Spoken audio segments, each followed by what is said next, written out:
Hello, everybody. This is Victor on the Mirror Within podcast, and I just want to wish you all a very happy new year and a successful year to come. This is a particularly interesting time for me because the holidays aren't especially bright and brilliant, and for various reasons. I've lost many people during the holidays, so it's not particularly celebratory. But nonetheless, as we come into January, we come into a new year, we come into a new season, so to speak.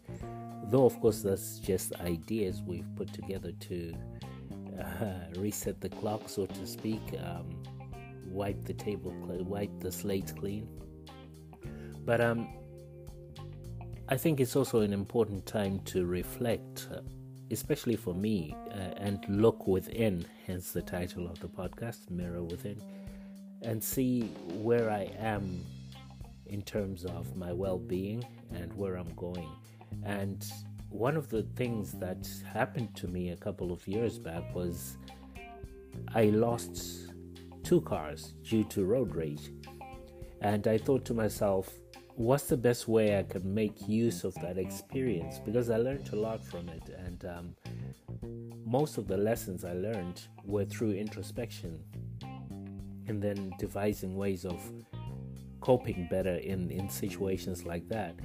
So, a bit of backstory. In the first one that I lost, I drove a Saturn, which is a fantastic fast car.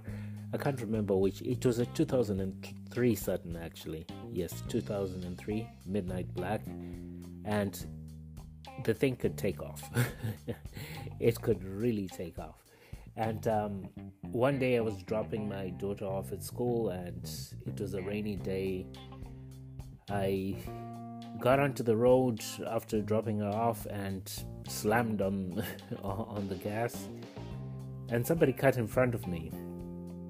Now, instead of reacting in the normal way, which was to slam on my brakes, slow down, or at least swerve to try to avoid them, what I did instead was just bubble up. I started bubbling up with rage, and at that speed I was going, I think I was doing 35 to 40 miles an hour in a 25 mile zone, and I didn't realize I was approaching a light because I was so focused on the car in front of me that it cut me off.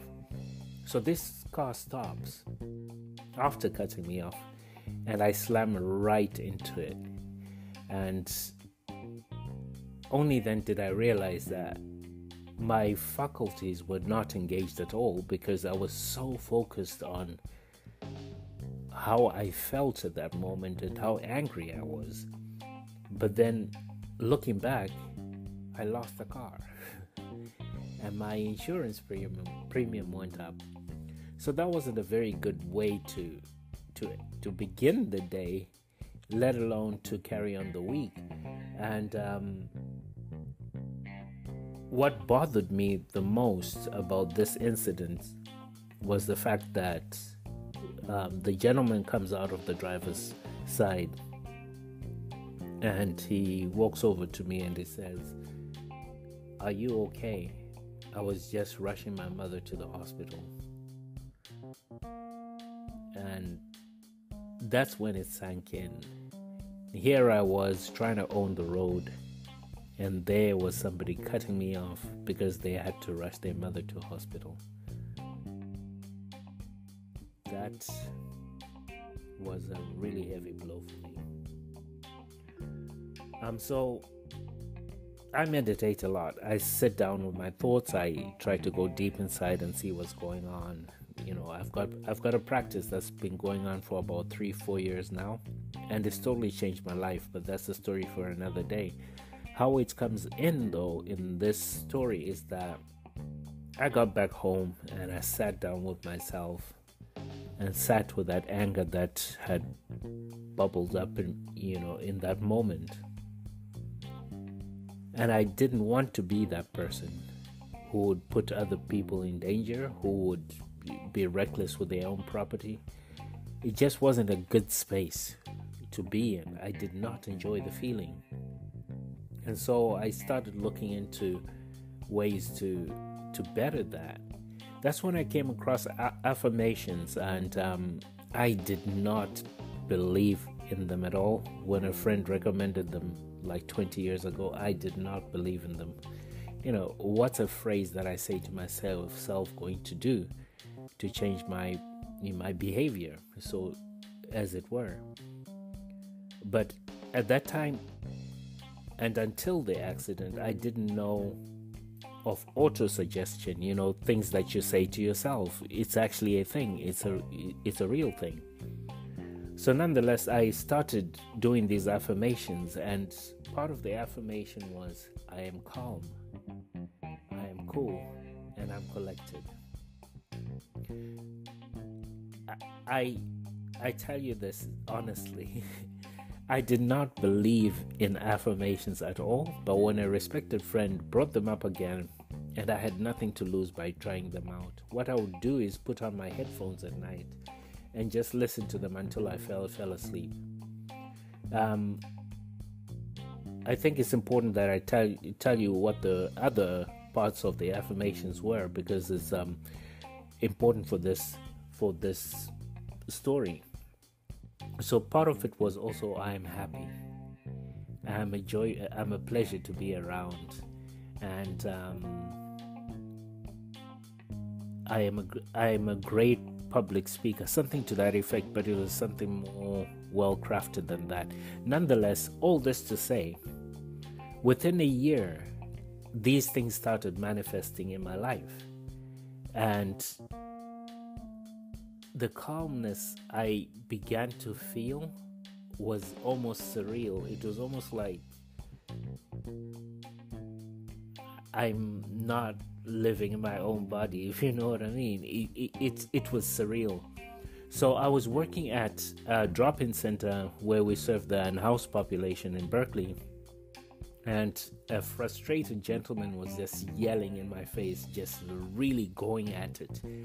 And you're no good, you're this, you're that, you ain't S, you know the S word. And then halfway through his rant, he comes real close to me and he goes, and you're so calm. And I thought to myself, wow, I've arrived. I'm there now. Affirmations work. Wow, I could not believe it. Now, because this happened in a continuum, it just happened behind the scenes, so to speak. I didn't realize how calm I'd become. So I started asking my friends, how would you describe me now? And they said, you've got a certain calmness about you. And fast forward to today, it's still the same situation where people say I've got a very calm demeanor, and I do feel calm. Now, going back to RoadRage, affirmations certainly helped me to get to that space where I felt calmer in an environment that could be chaotic. And I would highly recommend finding affirmations that would serve you, because I was an unbeliever. I totally did not believe in them.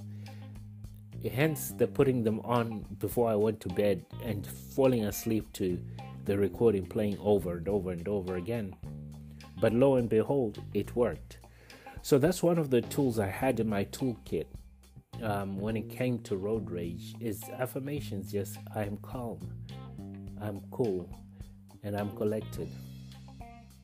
And the other thing that really worked for me was putting myself in other people's shoes. This chiefly came from the fact that the gentleman who I'd rammed into was actually in a very dire situation, and here I was being rather petty about somebody cutting in front of me as if I owned the road. I don't own the road.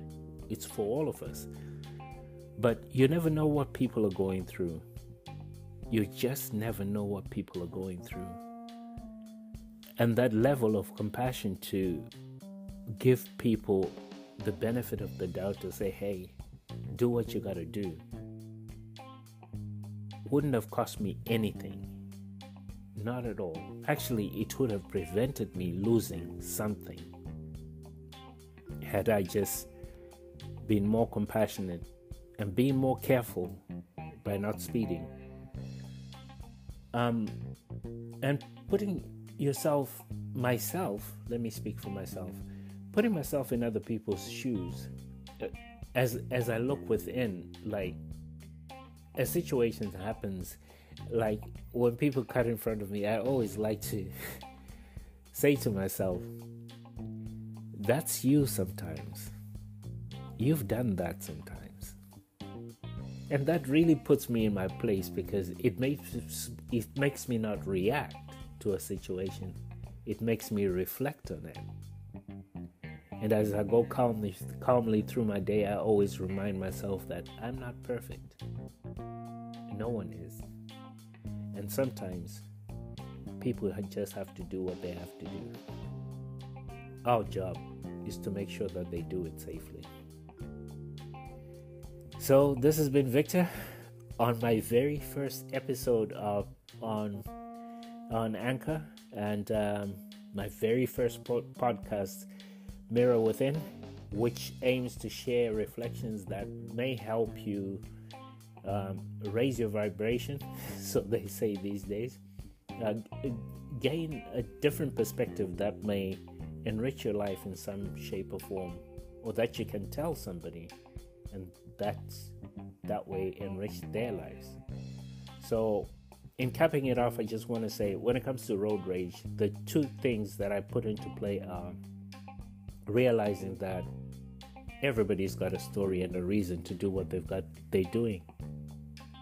The second thing is, we're not perfect. Sometimes we do just that. That very thing that makes us mad, we do just that. And the third thing I would say is, if you're struggling with anger issues, I'm not saying affirmations are the be-all and end-all, but it's just one more tool in your toolkit that worked for me, and I would highly recommend it. I'm very open to suggestions and feedback on this, and I will post my information. I guess I better tell it to you now. You can always write me at vicmav, VICMAV @gmail.com. If you've got any questions or queries about the journey I've taken, I'm very happy to share that with you. And I hope that you stay well, stay blessed, look out for those around you, because they will in turn look out for you. Have a good one.